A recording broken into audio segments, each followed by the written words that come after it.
everyone, I welcome you all on Abhipedia. So मेरा name है Deepali Kakkar and I am with you.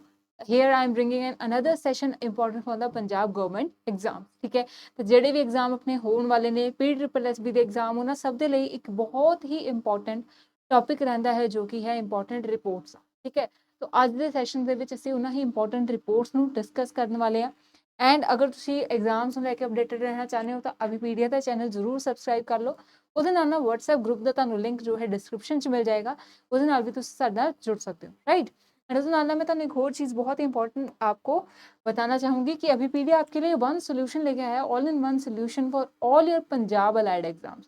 तो ਜਿਹੜੇ ਵੀ ਪੰਜਾਬ ਦੇ ਅਲਾइड एग्जाम्स ਹੋਣਗੇ ਜਿਵੇਂ ਕਿ PSSB ਦੇ एग्जाम ਹੋ ਗਏ, ਕੋਆਪਰੇਟਿਵ ਇੰਸਪੈਕਟਰ ਦਾ एग्जाम ਹੋ ਗਿਆ, ਨਾਇਬ ਤਹਿਸੀਲਦਾਰ ਪੰਜਾਬ ਪੁਲਿਸ ਦੇ एग्जाम्स, ਸਭ ਦੀ ਤਿਆਰੀ ਤੁਸੀਂ ਕਰ ਸਕਦੇ ਹੋ ਸਿਰਫ 17,500 ਦੇ ਵਿੱਚ। ਠੀਕ ਹੈ, ਐਂਡ ਇਹਦੇ ਵਿੱਚ ਹੁਣ ਕੀ ਮਿਲ ਜਾਏਗਾ। ਸੋ ਬੇਸਿਕਲੀ ਫਸਟ ਇੰਪੋਰਟੈਂਟ ਚੀਜ਼ ਹੈ ਕਿ ਤੁਸੀਂ 1 ਈਅਰ ਤੱਕ, ਠੀਕ ਹੈ, ਕੰਪਲੀਟ 1 ਈਅਰ ਤੱਕ ਕੋਈ ਵੀ ਪੰਜਾਬ ਦਾ ਐਗਜ਼ਾਮ ਟਾਰਗੇਟ ਕਰਨਾ ਚਾਹੁੰਦੇ ਹੋ ਤਾਂ ਇਸ ਕੋਰਸ ਦੇ ਵਿੱਚ ਸਬਸਕ੍ਰਿਪਸ਼ਨ ਦੇ ਵਿੱਚ ਤੁਹਾਨੂੰ ਵੀਡੀਓ ਲੈਕਚਰਸ ਮਿਲ ਜਾਣਗੇ, ਉਹਦੇ ਨਾਲ ਵੈਬ ਨੋਟਸ ਮਿਲ ਜਾਣਗੇ, ਟੌਪਿਕ ਵਾਈਜ਼ MCQs ਹੋਣਗੇ, ਕਰੰਟ ਅਫੇਅਰਸ ਦੇ ਨਾਲ ਟੈਸਟ ਸੀਰੀਜ਼ ਵੀ ਐਗਜ਼ਾਮ ਸਪੈਸੀਫਿਕ।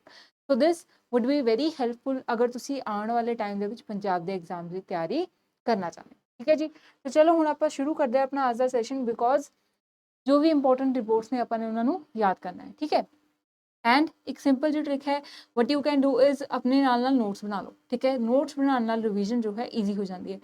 ਜਿਵੇਂ ਅਸੀਂ ਬੁੱਕਸ ਵਾਲੇ ਆਪਣੇ सेशन ਦੇ ਵਿੱਚ ਕੀ ਕੀਤਾ ਸੀਗਾ कि एक ਇਹੋ ਜਿਹਾ टॉपिक, ठीक है, जो भी ऐसा टॉपिक जो हम वन गो में नहीं कर सकते, डिफिकल्ट होते हैं, उनको पार्ट्स में करना चाहिए। सेम आई वुड से कि you can follow this in the reports as well.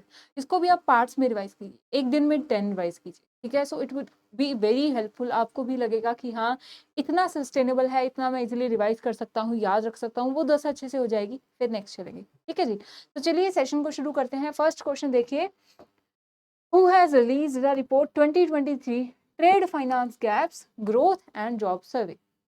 ठीक है, तो जो डोमेन होता है हमारी रिपोर्ट्स का, इट इज़ वेरी हेल्पफुल। कई बार हम जो ऑर्गेनाइजेशन है, ठीक है, कि किस इंस्टीट्यूशन ने रिलीज की है, ये उसके जो डोमेन है उससे देख सकते हैं। ठीक है, फॉर एग्जांपल अगर मैं ऑप्शन आपके पास पहले रीड कर देती हूँ, वर्ल्ड बैंक है, वर्ल्ड इकोनॉमिक फोरम है, एशियन डेवलपमेंट बैंक है, and United nation department of economic and social affairs. अब इस ऑप्शन में मैंने चुन के सभी इकोनॉमी वाले ही जो है इंस्टीट्यूशंस रखे हैं। ठीक है, क्योंकि थोड़ा कंफ्यूज करके अभी तो दिमाग चलाना है, अभी गलत कर सकते हैं, एग्जाम में नहीं। ठीक है, बट अगर आपके पास इस क्वेश्चन में कहीं होता WHO, ठीक है, sometimes I am not saying कि 100% ये चीज़ आप कर सकते हैं, बट कोई आइडिया नहीं है, नेगेटिव मार्किंग नहीं है, ऐसे पेपर्स में हम ये जरूर कर सकते हैं। ठीक है, तो अगर WHO आ जाए एंड हम रिपोर्ट का टाइटल देख रहे हैं कि ट्रेड फाइनेंस गैप्स ग्रोथ के ऊपर है, जॉब्स के ऊपर है, तो WHO जो है बॉडी, ये ज़्यादातर हेल्थ के साथ जुड़ के ही काम करती है। ठीक है, तो ऐसे क्वेश्चंस को आप एलिमिनेट कर सकते हो। ठीक है, सो अगर नेगेटिव मार्किंग नहीं है, कोई भी आइडिया नहीं है, तो इस तरह से भी काम हम कर सकते हैं। ठीक है, अब क्वेश्चन के ऊपर आते हैं। तो ये जो रिपोर्ट है ये किसने निकाली थी जी? एशियन डेवलपमेंट बैंक ने। ठीक है, याद रखेंगे कि 2023 trade finance gaps growth and the job survey जो है ये एशियन डेवलपमेंट बैंक ने निकाला था। ठीक है, एशियन डेवलपमेंट बैंक का जो हमारा हेडक्वार्टर्स है ये कहाँ पे है? अच्छा ठीक है, तो एशियन डेवलपमेंट बैंक जो है ना, इसकी फॉर्मेशन ईयर और इसके हेडक्वार्टर्स आपको कमेंट सेक्शन में मेंशन करने हैं। ठीक है, अगेन वही सेम चीज़ मैं जो हर बार बोलती हूँ, आप मेंशन करेंगे, आपकी रिवीजन के साथ साथ और सभी की भी रिवीजन हो जाएगी। ठीक है, तो हमने रिपोर्ट देख ली। अब इसने क्या बोला है कि ग्लोबल ट्रेड फाइनेंस गैप जो थे, ठीक है, 2022 में $2.5 ट्रिलियन से जो कि 47% इंक्रीज हो गए हैं टू 2020। ठीक है, तो 47% इंक्रीज आया है ट्रेड फाइनेंस, जो ट्रेड के लिए फाइनेंस होता है, ठीक है, उसके गैप्स में 47% इंक्रीज आया है सिर्फ 2 ईयर्स में। Right, and global good exports grew 26% या 27% बोल सकते हैं। ठीक है, बट इंपॉर्टेंट हमारे लिए सबसे ज़्यादा अगर PSSB एग्जाम्स की बात करें तो उसमें डायरेक्ट पूछा जाएगा कि रिपोर्ट या सर्वे किसने निकाला था। तो याद रखेंगे trade finance gaps growth as well as the job survey जो है ये एशियन डेवलपमेंट बैंक ने निकाला था, जिसका इंडिया एक मेंबर है। इसका हेडक्वार्टर कहाँ पे है एंड फॉर्मेशन जो फाउंडिंग ईयर है एशियन डेवलपमेंट बैंक का, आपको ये भी बताना है इन द कमेंट सेक्शन। ठीक है जी, नेक्स्ट क्वेश्चन अब हम देखते हैं। सेकंड क्वेश्चन है, which institution has recently released the first global report on the hypertension। ठीक है, तो पहली बार जो है हाइपरटेंशन के ऊपर ग्लोबल रिपोर्ट निकाली गई है। Hypertension means high blood pressure, ठीक है। एंड ग्लोबली इस रिपोर्ट ने बोला है 1 out of the 3 person is suffering from hypertension, ठीक है, 1 out of 3 हमको पता है, ठीक है, कहीं ना कहीं लोगों की लाइफ में स्ट्रेस, कंपटीशन बढ़ गया है, ठीक है, जो मोबाइल हम यूज करते जा रहे हैं that is constant source of our stress, ठीक है। तो इसी को जो हाईलाइट करने के लिए कि हाइपरटेंशन कितना खतरनाक हो सकता है, जो ये रिपोर्ट है किसने निकाली है, options are World health Organization, Food and Agriculture Organization, World Economic Forum, या D none of the above, ठीक है। तो जैसे मैंने बोला है कोई नेगेटिव मार्किंग नहीं है, सेफ साइड के लिए हेल्थ से जुड़ी हुई रिपोर्ट किसको हम एट्रीब्यूट कर सकते हैं, WHO, ठीक है। एंड WHO ही इस रिपोर्ट का जो है जिसको पब्लिश किया है वही ऑर्गेनाइजेशन है, ठीक है। सो ये रिपोर्ट जो है ये हाइपरटेंशन के ऊपर WHO ने ही निकाली थी, ठीक है। As I had discussed earlier in the first question कि अगर कोई आइडिया नहीं है तो हम डोमेन के साथ इंस्टीट्यूशन जोड़ के भी कई बार रिपोर्ट का जो क्वेश्चन है उनको सॉल्व कर सकते हैं, ठीक है जी। तो रिपोर्ट के बारे में बता दिया कि पहली बार हाइपरटेंशन के ऊपर निकाली गई है, WHO ने निकाली थी, एंड इसने बोला है कि 1 out of the 3 person globally जो है वो हाइपरटेंशन के शिकार हैं, ठीक है। इसका टाइटल बहुत अच्छा है, एंड इसका टाइटल से भी आपका क्वेश्चन बन सकता है। टाइटल देखिए, the race against a silent killer, ठीक है। So the race against a silent killer अगर पूछा जाए, ठीक है, साइलेंट किलर ही है, ब्लड प्रेशर के ऊपर कौन ध्यान देता है, कोई भी नहीं देता है, ठीक है, कि नॉर्मल है मेडिसिन खा लेंगे, बट वो कितनी अपने साथ डिजीजेस लेके आ रहा है हमारी बॉडी के लिए, ठीक है। तो it is a kind of a silent killer only but hypertension, ठीक है। तो उसी को हाईलाइट करने के लिए किसने रिपोर्ट निकाली है, जो हेल्थ की सुप्रीम हम ऑर्गेनाइजेशन बोल सकते हैं ग्लोबली, विच इज WHO, ठीक है। It is a first ever report by WHO जो कि इम्प्लीकेशंस बताता है कि हाइपरटेंशन से क्या क्या खतरे हैं, and commonly referred as a high blood pressure, ठीक है जी। यहाँ तक क्लियर हो गया जी। नेक्स्ट क्वेश्चन के ऊपर चलते हैं। थर्ड क्वेश्चन है which of the following report is not released by world health organisation, ठीक है। एंड ये क्वेश्चन मैंने सिर्फ इसलिए ऐड किया है सो दैट आपको 2-3 और क्वेश्चन जो रिपोर्ट्स हैं WHO की उनका भी पता चल जाए, ठीक है। तो इनमें से कौन सी जो रिपोर्ट है वो world health organisation that is WHO नहीं निकालता है। Report on the global tobacco epidemic 2023, ठीक है। Progress on the household drinking water sanitation and the hygiene 2020 2000 to 2022, ठीक है। C is tracking SDG 7 the energy progress report by 2023, ठीक है, and digital in health unlocking the value for everyone, ठीक है।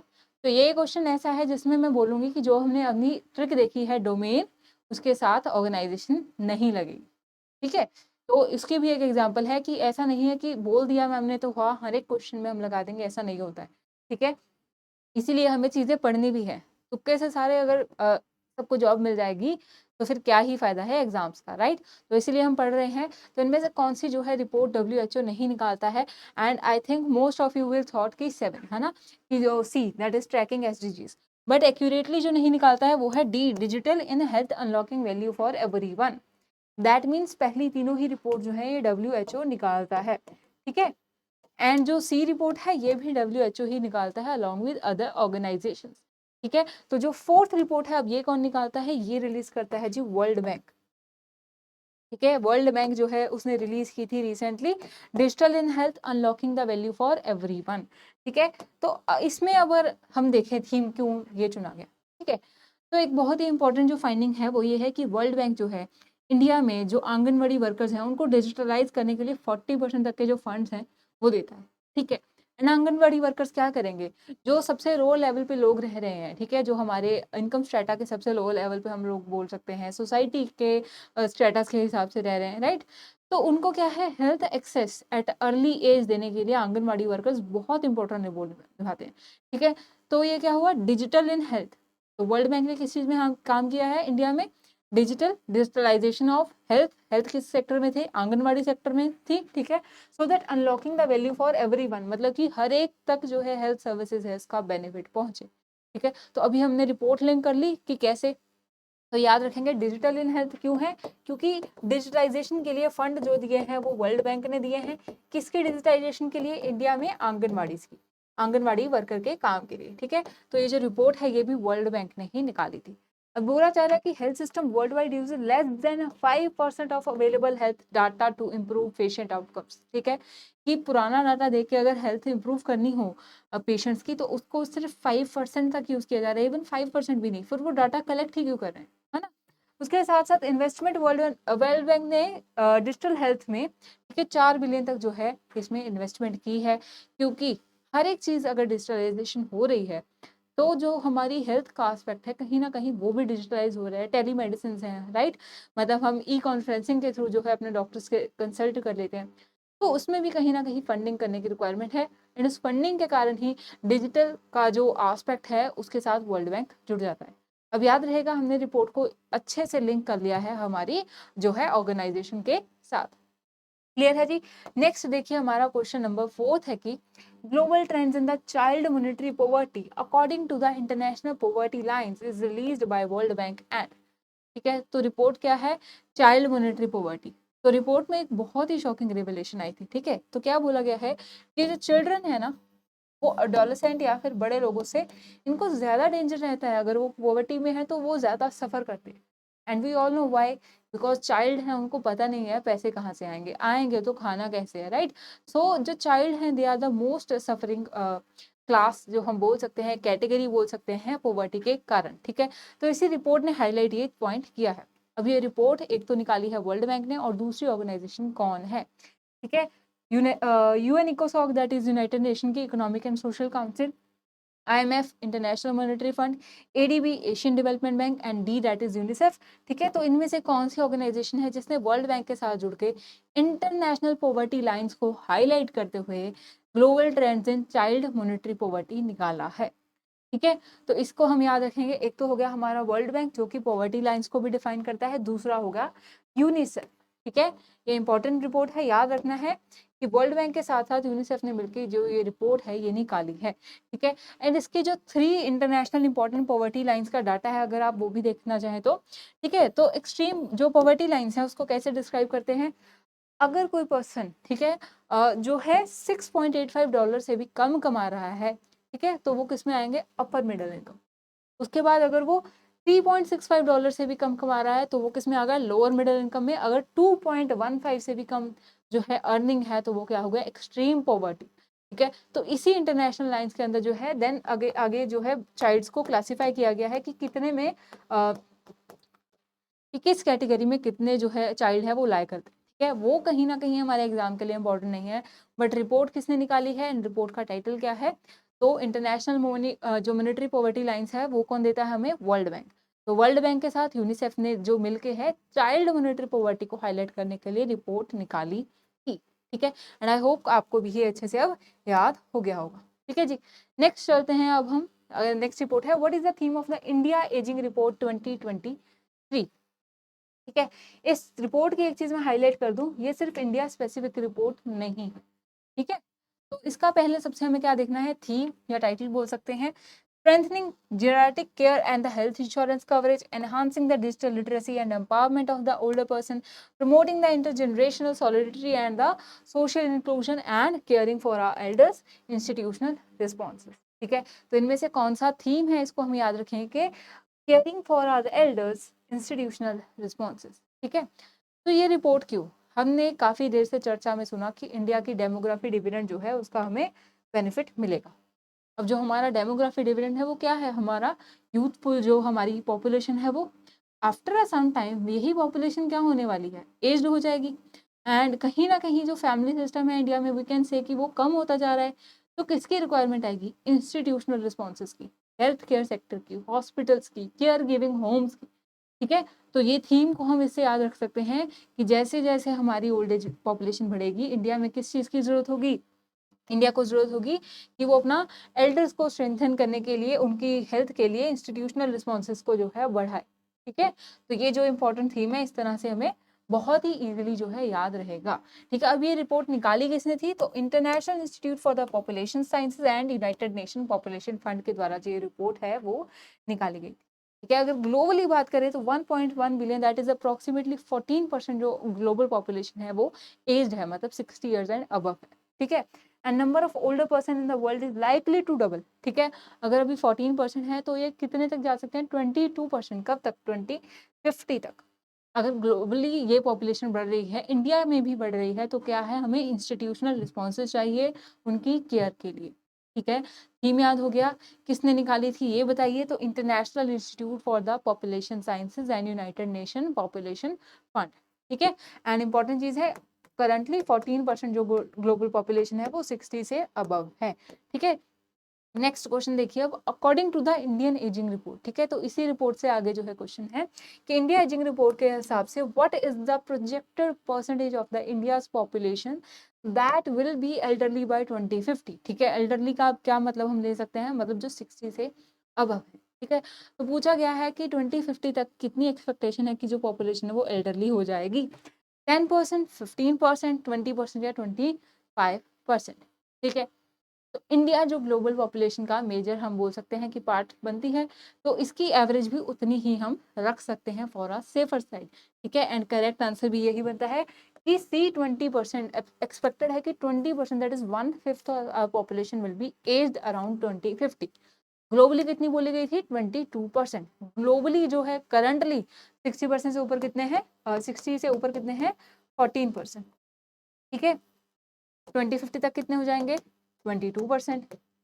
India में कितने हो जाएंगे, 20%, ठीक है। तो ये सब जो है हमें याद रखना है, ठीक है। तो इसकी भी कुछ फाइंडिंग्स की बात कर लेते हैं। करंटली अगर बात की जाए तो ग्रोथ रेट, ठीक है, ये इंपॉर्टेंट नहीं है, India population will double by 2050, ठीक है। जो एल्डरली पॉपुलेशन है वो डबल हो जाएगी, एंड मेन जो हमने देख लिया है कि बाय 2050 जो 20% है इसको भी एक्सीड कर सकती है, ठीक है जी। तो इंडियन एजिंग जो पॉपुलेशन रिपोर्ट है ये भी हमने याद कर ली, ठीक है। अब ये क्वेश्चन बहुत इंपॉर्टेंट है, ठीक है, इसको अच्छे से याद करना है, बहुत ईजी है, काफी सारे इंपॉर्टेंट फैक्ट्स और मिलेंगे। तो विच सिटी टॉप द स्वच्छ Vayu Sarvekshan 2023, that is the clean air survey, ठीक है।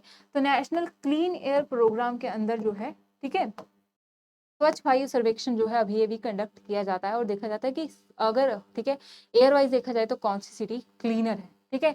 तो कौन सी सिटी ने टॉप किया है, इंदौर, मैसूरू, कोची या पणजी, ठीक है। एंड ये क्वेश्चन आपके लिए बहुत इंपॉर्टेंट है अपकमिंग एग्जाम्स में, this is a very highly expected question, right. तो option A is the correct for this, ठीक है। तो ए इंदौर जो है, ठीक है, वो जो है स्वच्छ वायु सर्वेक्षण में इस सिटी ने टॉप किया है, ठीक है। तो सबसे पहले थोड़ी सी बात कर लेते हैं स्वच्छ वायु सर्वेक्षण की। ये जो है 7 सितंबर को रिलीज किया गया था on the day of international day of the clean air for the blue skies, ठीक है। And under the first category, ठीक है, मिलियन प्लस पॉपुलेशन की बात की जाए तो क्लीन एयर में टॉप किया है इंदौर ने, followed by Agra and then Thane, ठीक है। ये जो चीजें आपको याद रखनी है, कितनी सिटीज का था इसमें 130, तो 131 सिटीज जो है इनको कंपेयर किया गया था, इनके जो सिटीज हैं इनके एयर क्वालिटी को, ठीक है। तो ये जो रिपोर्ट है स्वच्छ वायु सर्वेक्षण, इसमें टॉप किया है Indore, followed by Agra and Thane, ठीक है। इंदौर, आगरा, थाने, ठीक है, ये हमें याद रखना है। उसके बाद नेक्स्ट क्वेश्चन देखिए, अगेन रिलेटेड क्वेश्चन, क्योंकि कुछ चीजों को हमें रिवाइज अच्छे से करना है, तो जो एस्पेक्ट रह जाएगा उसको भी रिवाइज हम करके ही जाएंगे, ठीक है जी। So in how many categories cities have been divided, ठीक है, in how many categories cities have been divided for the purpose of Swachh Vayu Sarvekshan 2023, ठीक है। तो हमने क्या देखा, मिलियन प्लस जो सबसे इंपॉर्टेंट कैटेगरी है जिसमें हमसे क्वेश्चन पूछा जाएगा, उसमें टॉप किसने किया है, इंदौर ने।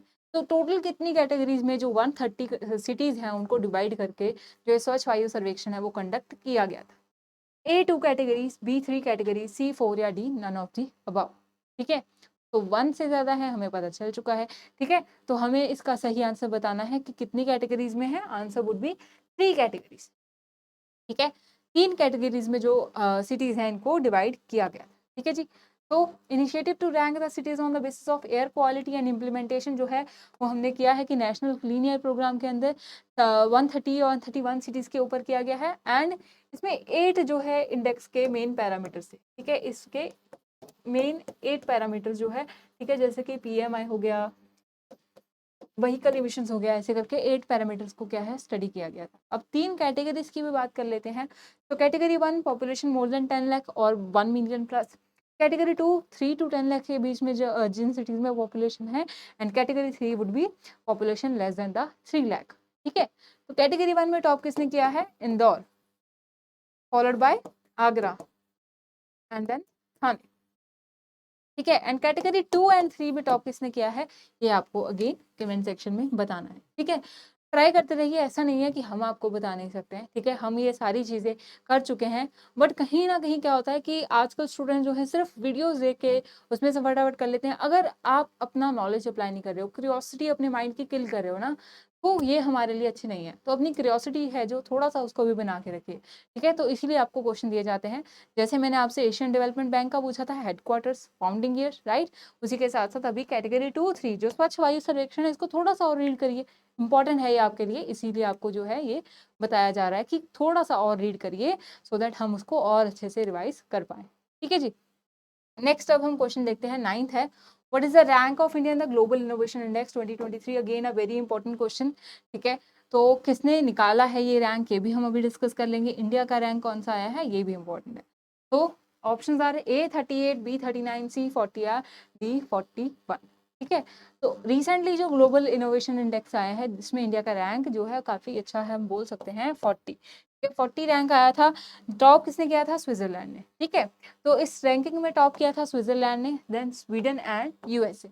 लास्ट रैंकिंग किसने ली है, अंगोला ने, जो कि काफी स्मॉल कंट्री है बोल सकते हैं, ठीक है? तो इंडिया का रैंक 40 था। उसके साथ इंडिया की अगर बात की जाए, फर्स्ट थी, कौन सी कैटेगरी में फर्स्ट थी, जो लोअर मिडिल इनकम की कंट्रीज है ना, 37 लोअर मिडिल इनकम कंट्रीज या इकोनॉमीज की अगर बात की जाए, तो उसमें India as a first innovator जो है वो परफॉर्मर निकल के आया है। उसके साथ साथ 10 economies in the central and the southern Asia, ठीक है, उसमें भी ये टॉप परफॉर्मर आया है सेंट्रल एंड सदर्न एशिया के अंदर, ठीक है? तो इंडिया का रैंक जो है कहीं ना कहीं इंपॉर्टेंट हो जाता है, विच इज 40, ठीक है? अब ये जो हमारी रिपोर्ट है ये निकालता कौन है, तो ग्लोबल इनोवेशन इंडेक्स जो है ये रिलीज की है वर्ल्ड इंटेलेक्चुअल प्रॉपर्टी ऑर्गेनाइजेशन ने, ठीक है? WIPO, that is world intellectual property organisation, ठीक है? थीम क्या था, innovation in the face of uncertainty. बहुत ईजी है याद रखना थीम, ठीक है? तो देखिए क्या हुआ कि जो रिपोर्ट, जो इंडेक्स 2023 में आया है, अपने पिछले ईयर्स की इनोवेशंस को देख के निकाला होगा उन्होंने, ठीक है? तो क्या हुआ कि ड्यू टू कोविड-19 जो है क्या हुआ, अनसर्टेनिटी कितनी बनी है ना? तो उस टाइम पे क्या हुए, हमारी इनोवेशंस हुई हैं। तो ये जो रिपोर्ट का टाइटल है उस टाइम को कंप्लीटली जस्टिफाई करता है, that innovation in the time of the uncertainty, ठीक है? तो अब थीम याद रहेगा ना कि जो इनोवेशन की रिपोर्ट है उसका थीम क्या था, innovation in the time of the uncertainty. किसने निकाली है, वर्ल्ड इंटेलेक्चुअल प्रॉपर्टी ऑर्गेनाइजेशन ने। इंडिया का रैंक क्या है हमारा, 40, फर्स्ट रैंक पे कौन है, स्विट्जरलैंड, ठीक है? तो ये सारी इंपॉर्टेंट चीजें हैं एंड आई होप कि आपको अभी याद रहेंगी, ठीक है जी? नेक्स्ट अब हम अपना क्वेश्चन देख लेते हैं, 10th है question, state of the working India 2023 report. State of working India 2023 है रिपोर्ट का नेम, रिलीज किसने की है, अजीम प्रेमजी यूनिवर्सिटी, ठीक है? Which of the following theme, इसका थीम बताना है हमने, ठीक है? तो क्वेश्चन में भी आपको जो फैक्ट मिला है वो क्या है, state of working India report जो है वो किसने निकाली है, अजीम प्रेमजी यूनिवर्सिटी, ठीक है? तो इस रिपोर्ट में हाईलाइट किया है कि कहीं ना कहीं अभी भी जो सोशल कास्ट है ना, वो सैलरी को डिफाइन करती है, ठीक है? तो ये इसमें एक इम्पॉर्टेंट हाईलाइट जो है पॉइंट हुआ था, ठीक है? तो उसके कारण ये जो न्यूज में रही थी रिपोर्ट, इसका थीम क्या था, social identities and labour market outcomes, social inclusion and economic growth, social protection and employment guarantee और social justice and human development, ठीक है? तो मैंने क्या बताया आपको, थीम क्या रहा होगा, ठीक है? जो की फाइंडिंग थी इसकी, तो की फाइंडिंग क्या हुई कि जो हमारी सोशल अभी भी कास्ट स्ट्रक्चर्स हैं, दे डिफाइन कि आप कितनी अर्निंग कर रहे हो। तो most relevant means social identities are still relevant, that labour market में आउटकम आपको अर्निंग कितनी मिलेगी, ठीक है? सो आई होप कि आपको थीम अब जो है आप रिपोर्ट से जोड़ सकते हैं कि स्टेट ऑफ वर्किंग इंडिया जो रिपोर्ट है ये अजीम प्रेमजी यूनिवर्सिटी निकाली थी एंड ये हाईलाइट करती है कि social identities still reflect still have effect on the labour market outcome, ठीक है? एंड यही इसका क्या था, थीम था, ठीक है? So A would be the correct answer, ठीक है जी?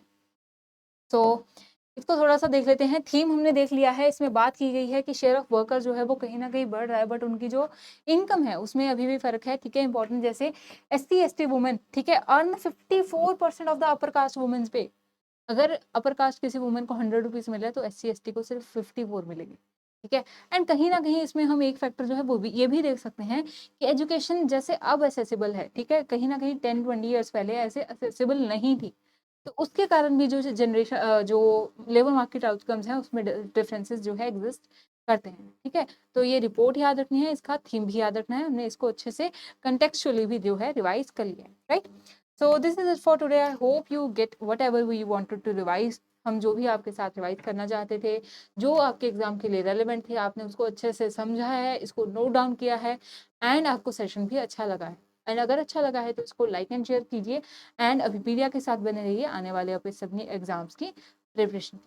Thank you so much, keep learning and see you in the next session.